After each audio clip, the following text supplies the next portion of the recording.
आज है 22 जनवरी 2024 दिन सोमवार। नमस्कार, सुप्रभात। न्यूज छत्तीसगढ़ में आपका बहुत बहुत स्वागत है। इससे पहले आप छत्तीसगढ़ के कौन से जिले से न्यूज को देख रहे हैं, कमेंट में हमें जरूर बताइए। साथ ही डेली अपडेट रहने के लिए चैनल को सब्सक्राइब जरूर करें। सीजी पुलिस अलर्ट मोड पर, चप्पे चप्पे पर नजर, स्टेशन, एयरपोर्ट और होटल्स पर निगरानी। अयोध्या में रामलला की प्राण प्रतिष्ठा समारोह को लेकर पूरे देश में श्रद्धा और उत्साह का वातावरण है, तो वहीं दूसरी तरफ इस समारोह में किसी भी प्रकार की कोई अनहोनी न हो, इसके लिए छत्तीसगढ़ पुलिस अलर्ट मोड पर है। मंदिर, होटल, रेलवे स्टेशन, बाजार और भीड़ भाड़ वाले स्थानों पर चेकिंग की जा रही है। राजधानी सहित आसपास के जिलों में विशेष चौकसी बरती जा रही है। 25 जनवरी को सीएम साय का दौरा, जूनी सरोवर मेले में करेंगे शिरकत। सीएम विष्णुदेव साय 25 जनवरी को बेमेतरा जिले के दौरे पर आने वाले हैं। वे सीएम बनने के बाद पहली बार बेमेतरा जिले के दौरे पर आएंगे। उनके प्रस्तावित कार्यक्रम को लेकर तैयारियां शुरू हो गईं। 25 जनवरी को नवागढ़ ब्लॉक के ग्राम ढंढनी में 1 दिवसीय जूनी सरोवर मेले का आयोजन होगा। छत्तीसगढ़ में फिर बड़ी ठिठुरन, इन 5 जिलों में बारिश का अलर्ट। उत्तर भारत से आ रही सर्द हवाओं ने एक बार फिर से छत्तीसगढ़ के मौसम का मिजाज बदल डाला। प्रदेश के कई इलाकों में कड़ाके की सर्दी पड़ रही है। दिन का तापमान 3 से 5 डिग्री तक कम हो गया। राजनांदगांव और जगदलपुर को छोड़कर प्रदेश के अमूमन सभी इलाकों में ठंडक बढ़ गई है। राजधानी रायपुर का भी अधिकतम तापमान 2 डिग्री से कम हो गया। गर्मी में ग्रामीणों की प्यास बुझाने 1332 करोड़ रुपए में लगभग 700 गांवों तक पहुंचाया जाएगा पानी। जिले में इन दिनों जल जीवन मिशन के तहत गांव-गांव में पानी टंकी व पाइपलाइन का विस्तार किया जा रहा है। गर्मी के सीजन में पानी के लिए त्राही ना हो, इसके लिए 1332 करोड़ खर्च कर लगभग 700 गांवों में पानी पहुंचाने की तैयारी की जा रही है। बता दें कि कई गांव में पानी टंकी का निर्माण अधूरा है या फिर पानी टंकी निर्माण के बाद किसी कारणवश पानी की सप्लाई नहीं की जा रही। नए राशन कार्ड में नहीं होगा मुख्यमंत्री और खाद्य मंत्री का नाम, लाखों लोगों को मिलेगा नया कार्ड। प्रदेश के कुल 76,62,211 लोगों के घरों में अब भी मुख्यमंत्री भूपेश बघेल और खाद्य मंत्री अमरजीत भगत हैं। कांग्रेस सरकार ने 2018 में जीत के बाद प्रदेश भर के राशन कार्डों की प्रिंटिंग में करोड़ों रुपए खर्च करके घर घर नया राशन दिया था। अब फिर भाजपा सरकार के आने के बाद नए सिरे से राशन कार्ड का सत्यापन और प्रिंटिंग की जाएगी। हालांकि भाजपा के द्वारा बांटे जाने वाले राशन कार्ड में किसी भी मुख्यमंत्री और खाद्य मंत्री का फोटो रखने की संभावना नहीं है। दंतेवाड़ा में जवानों ने नक्सली स्मारक को किया ध्वस्त, डीआरजी और बस्तर फाइटर्स की संयुक्त कार्रवाई। छत्तीसगढ़ में विधानसभा चुनाव के बाद नक्सलियों और उनकी गतिविधियों पर लगाम लगाने लगातार कार्रवाई जारी है। सुरक्षा बल के जवान नक्सलियों के खिलाफ अंदरूनी इलाकों में घुस रहे हैं और नक्सलियों के कैंप और स्मारक को ध्वस्त कर रहे हैं। इसी क्रम में दंतेवाड़ा में सुरक्षा बलों के जवानों को एक और बड़ी सफलता मिली। डीआरजी और बस्तर फाइटर्स के जवानों ने दंतेवाड़ा के थाना अरनपुर क्षेत्र में ग्राम पोरदेम के पास एक कंक्रीट सीमेंट से बना नक्सली स्मारक ध्वस्त कर दिया। छत्तीसगढ़ पुलिस भर्ती की तैयारी कर रहे अभ्यर्थियों के लिए अच्छी खबर। मुख्यमंत्री विष्णुदेव साय सरकार की मंत्रिपरिषद ने प्रदेश के शिक्षित बेरोजगारों के हित में बड़ा फैसला लेते हुए छत्तीसगढ़ के स्थानीय निवासियों को निर्धारित अधिकतम आयु सीमा में 5 वर्ष की छूट की अवधि को 5 साल के लिए और बढ़ा दिया।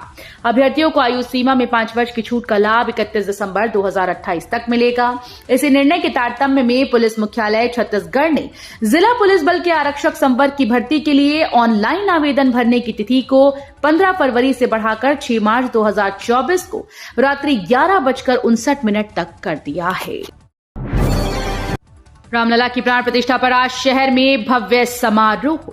अयोध्या में आज 22 जनवरी को होने वाली रामलला प्राण प्रतिष्ठा की जोर शोर से तैयारियां की जा रही हैं। सरकंडा पुराने पुल पर बोल बम सेवा समिति के द्वारा महाआरती के साथ साथ सीता रसोई और रामभोग भंडारे का आयोजन किया गया। 4000 श्रद्धालुओं को कुल्फी का प्रसाद वितरण किया जाएगा। अरपा किनारे राम वाटिका की दिखेगी झलक। भगवान राम की प्राण प्रतिष्ठा को लेकर जगह जगह राम मंदिरों में उत्सव की तैयारियां की जा रही हैं। पहली बार अरपा नदी किनारे राम वाटिका का निर्माण किया गया। आज 22 जनवरी से अरपा किनारे राम वाटिका की झलक दिखेगी। वहां भगवान राम और सीता मैया का छाया चित्र बनाया गया है। सीएम विष्णुदेव साय से छत्तीसगढ़ वेटरन क्रिकेट एसोसिएशन के प्रतिनिधिमंडल ने की सौजन्य मुलाकात।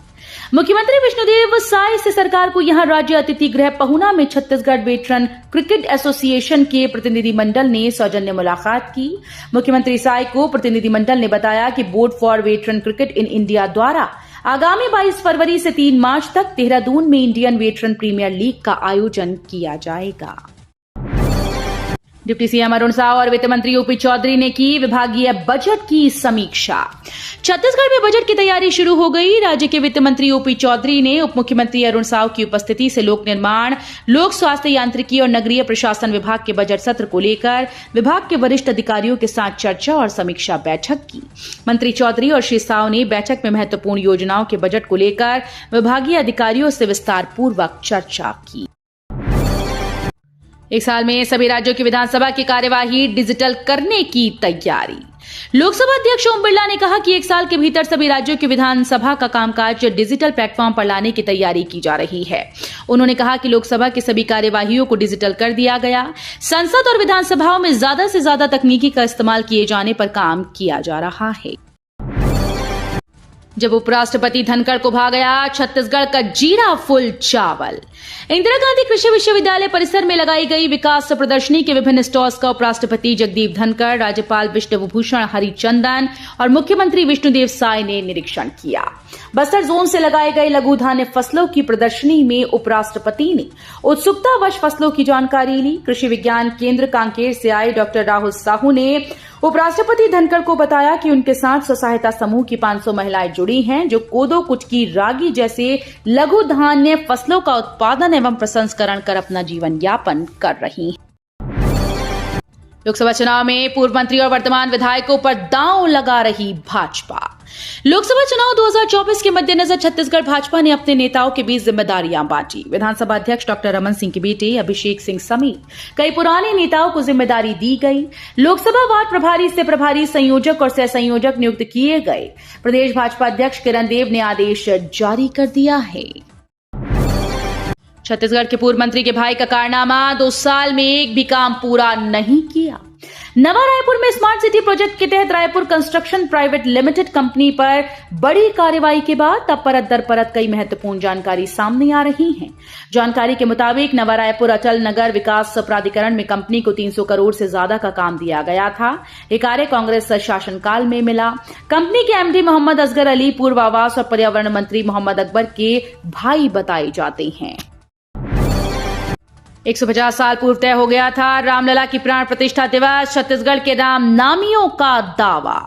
रामलला की प्राण प्रतिष्ठा अयोध्या में हो रही है। उसकी तिथि हमारे पूर्वजों ने पहले ही बता दी थी। हमारा मेला भी इसी तिथि में भरता है और अद्भुत संयोग है कि श्री राम के भव्य मंदिर में रामलला की प्राण प्रतिष्ठा इस समय हो रही है। पता नहीं क्या है इस तारीख में, जो पंडित बता रहे हैं वही हमारे पूर्वजों ने भी बताई। ये राम ही बताएंगे। ये बात छत्तीसगढ़ के सक्ती जिले के जयजयपुर में चल रहे रामनामी मेले में आए श्री गुलाराम रामनामी ने बताई। गुलाराम और उनके साथी बताते हैं कि पूर्वजों की कही बात पूरा होने से हम लोग बहुत खुश हैं। आंगनबाड़ी कार्यकर्ता और सहायिका के पदों पर निकली भर्ती। सरकारी नौकरी का सपना देख रही महिलाओं के लिए अच्छी खबर है। महिला और बाल विकास विभाग ने आंगनबाड़ी कार्यकर्ता और सहायिकाओं के पदों पर भर्ती निकाली। जानकारी के अनुसार बिलासपुर जिले के तखतपुर में खाली पदों पर भर्ती होगी। आवेदन की प्रक्रिया भी शुरू हो गई। जारी नोटिफिकेशन के अनुसार आंगनबाड़ी केंद्र दैजा 1 में आंगनबाड़ी कार्यकर्ता के 1 पद और तखतपुर के आंगनबाड़ी केंद्र वार्ड क्रमांक 6 महामाया वार्ड में सहायिका के 1 पद पर भर्ती के लिए 5 फरवरी तक आवेदन किए जा सकते हैं। छत्तीसगढ़ के विशेष वाद्य यंत्र की ध्वनि से गूंजेगा राम मंदिर। अयोध्या राम मंदिर अवध नगरी में रामलला के आगमन की तैयारी पूर्ण हो चुकी है। पूरे शहर को दुल्हन की तरह सजाया गया और सुरक्षा के मद्देनजर चप्पे चप्पे पर पुलिस बल की तैनाती की गई। बताया जा रहा है कि प्रभु श्री राम की मूर्ति की प्राण प्रतिष्ठा से पहले सुबह 10 बजे से मंगल ध्वनि वादन का आयोजन किया जाएगा। इस खास आयोजन के लिए 50 से ज्यादा वाद्य यंत्र मंगाए गए हैं, जो अलग अलग राज्यों से लाए गए हैं। बालोद के जगतरा टोल प्लाजा के पास बस में लगी भीषण आग। छत्तीसगढ़ के बालोद जिले से एक बड़ी खबर सामने आई। बालोद और कांकेर सीमा से लगे ग्राम जगतरा टोल प्लाजा के पास एक यात्री बस में अचानक आग लग गई। देखते ही देखते बस जलकर राख हो गई। वहीं यात्री भी धुआं उठते देख बस से कूदकर अपनी जान बचाई। राहत की बात यह रही कि घटना में किसी के हताहत होने की खबर नहीं मिली। मिली जानकारी के अनुसार यात्री बस अंबे ट्रेवल्स की यात्री बस नारायणपुर से रायपुर की ओर जा रही थी।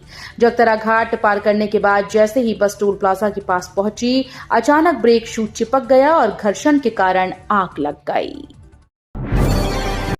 रायपुर पहुंचे अमित शाह, नक्सल विरोधी अभियान की करेंगे समीक्षा। केंद्रीय गृह मंत्री अमित शाह रविवार को छत्तीसगढ़ प्रवास के तहत रविवार दोपहर 3 बजे रायपुर पहुंचे। मुख्यमंत्री विष्णुदेव साय ने रायपुर के स्वामी विवेकानंद एयरपोर्ट पर पुष्प भेंट कर केंद्रीय गृह मंत्री शाह का स्वागत किया। माना विमानतल पर उप मुख्यमंत्री एवं गृह मंत्री विजय शर्मा, सांसद सुनील सोनी, पूर्व विधानसभा अध्यक्ष गौरीशंकर अग्रवाल और पूर्व आरडीए अध्यक्ष संजय श्रीवास्तव ने भी केंद्रीय गृह मंत्री अमित शाह का स्वागत किया। आधुनिक शिक्षा से जोड़ने की पहल को उपराष्ट्रपति की पत्नी ने सराहा। उपराष्ट्रपति जगदीप धनखड़ की पत्नी डॉक्टर सुदेश धनखड़ ने रायपुर प्रवास के दौरान जिला प्रशासन के सहयोग से सेरीखेड़ी में संचालित नव गुरुकुल संस्थान में निःशुल्क सॉफ्टवेयर इंजीनियरिंग प्रोग्रामिंग का प्रशिक्षण प्राप्त कर रहे अंचल की छात्राओं से मिली। प्रशिक्षणरत छात्राओं से चर्चा करते हुए धनखड़ ने नई सोच के साथ गुणवत्ता युक्त शिक्षा से जुड़ने और आधुनिक प्रशिक्षण प्राप्त कर समाज सेवा के लिए सभी को शुभकामनाएं दी। नशे की चपेट में युवा, इसलिए बड़ी हिंसक प्रवृत्ति, छुटकारा पाने हर माह 60 से 70 मनोरोगी पहुंच रहे अस्पताल। नशे से सबसे अधिक प्रभावित युवा वर्ग है। इसमें स्कूल और कॉलेज आने जाने वाले युवा सबसे ज्यादा हैं। कई युवा गांजा और टैबलेट का उपयोग कर रहे हैं। इससे उनका मानसिक संतुलन खराब हो रहा है। एक बार नशे की लत में पड़ने के बाद इससे निकलना मुश्किल हो रहा है। युवा वर्ग नशे की लत में इस कदर डूबा रहता है कि इसके दुष्परिणाम के बारे में नहीं सोचता। लड़के ही नहीं बल्कि इसमें लड़कियां भी शामिल हो रही हैं। पूर्व आदिवासियों के 23 गांव होंगे रोशन। पहाड़ों में रहने वाले विशेष पिछड़ी जनजाति कोरवा, बिरहोर व पंडों के घर रोशनी से जगमग होंगे। 23 बसाहटों के 219 घरों को क्रेडा के माध्यम से विद्युतीकरण होगा। प्रत्येक घर में 50,000 की लागत से 300 वाट का सौर पैनल लगाया जाएगा। दुर्गम स्थल की होने की वजह से यहां बिजली की सुविधा नहीं पहुंच सकी। न जाने कितने वर्षों से समुदाय के लोग अंधेरे में रहते हैं। अब जाकर केंद्र सरकार की पहल से इनकी सुध प्रशासन ने ली है। तमिलनाडु में राम मंदिर प्राण प्रतिष्ठा का सीधा प्रसारण नहीं। 200 राम मंदिरों में विशेष पूजा की अनुमति भी नहीं। तमिलनाडु सरकार ने प्रदेश में अयोध्या राम मंदिर प्राण प्रतिष्ठा कार्यक्रम के सीधा प्रसारण की अनुमति नहीं दी। साथ ही प्रदेश के राम मंदिरों में विशेष पूजा से भी इनकार कर दिया। भाजपा की ओर से केंद्रीय वित्त मंत्री निर्मला सीतारमण ने यह आरोप लगाया है। बता दें कि तमिलनाडु में भगवान राम के करीब 200 बड़े मंदिर हैं। प्रदेश की एमके स्टालिन सरकार ने इस तरह का आदेश जारी किया है। सीतारमण ने सोशल मीडिया पर आरोप लगाए हैं। बता दें कि मुख्यमंत्री स्टालिन के बेटे और प्रदेश सरकार में मंत्री एमके उदयनिधि ने पिछले दिनों सनातन के खिलाफ बयान दिया था। आज होगी श्री राम लला की प्राण प्रतिष्ठा। रायपुर में देख सकेंगे लाइव। अयोध्या में आज 22 जनवरी को श्री राम लला प्राण प्रतिष्ठा समारोह होगा। इस भव्य कार्यक्रम की झलक नवा रायपुर में भी दिखाई देगी। नवा रायपुर अटल नगर को राममय बनाने के लिए मंत्री ओपी चौधरी ने सभी चौक चौराहों पर श्री राम के भजन और भक्ति गीत प्रसारण के निर्देश अटल नगर प्राधिकरण को दिए हैं। उन्होंने आम जनता की सुविधा एवं आस्था को देखते हुए आज 22 जनवरी को होने वाले भव्य कार्यक्रम के सीधे प्रसारण नवा रायपुर में लगे बड़े एलईडी स्क्रीन पर कार्यक्रम लाइव दिखाए जाने के लिए सीईओ नवा रायपुर को निर्देशित किया।